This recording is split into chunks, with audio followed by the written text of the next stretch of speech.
amazing wife, my very, very brave, courageous wife.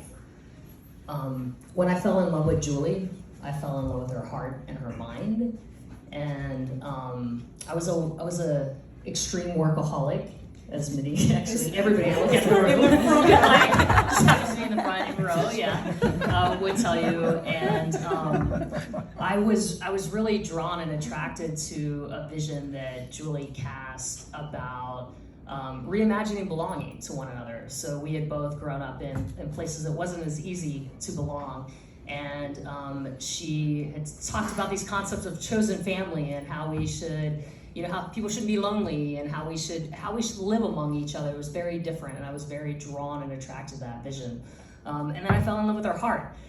She was one of I often call her the human whisperer. She, I have no idea where the skill she has to have the grace that she has for other humans that she has, but I was just really struck by how graceful she was for humans that often, maybe did her harm, or I didn't find in the best of light, but she always sought to kind of understand how they got to where they were.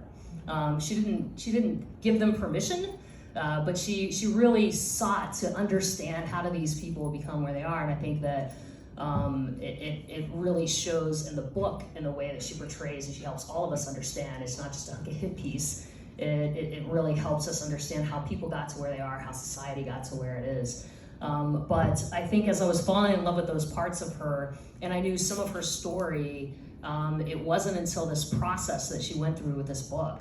And we talk about a brave process and a vulnerable process, where in the last few years, I've never done anything so vulnerable and brave in my life. I've never seen anyone else take on something where, if you think about taking on all the deepest, some of the darkest, some of the most complex parts of your life and breaking them out and trying to figure them out and trying to have compassion for everybody involved.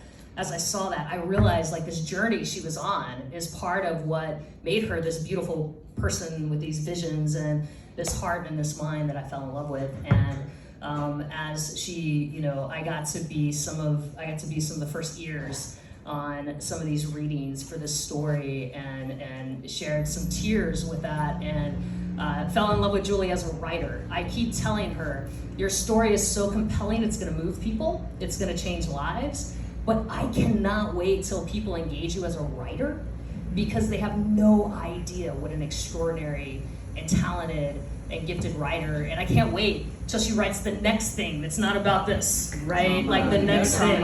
Yeah. So I'm rambling too much, but I just want to say that I've never been more proud of anyone in my life, including myself, and you're just extraordinary, and I love you so much, and I'm so proud of you, and you've done a really big, brave, incredible thing, and I can't wait for everyone here, so many people that we love, to get to hear some. She's going to read a couple excerpts out of her book tonight. So if you could just, the beautiful, lovely, adorable, sexy Julie Rodgers.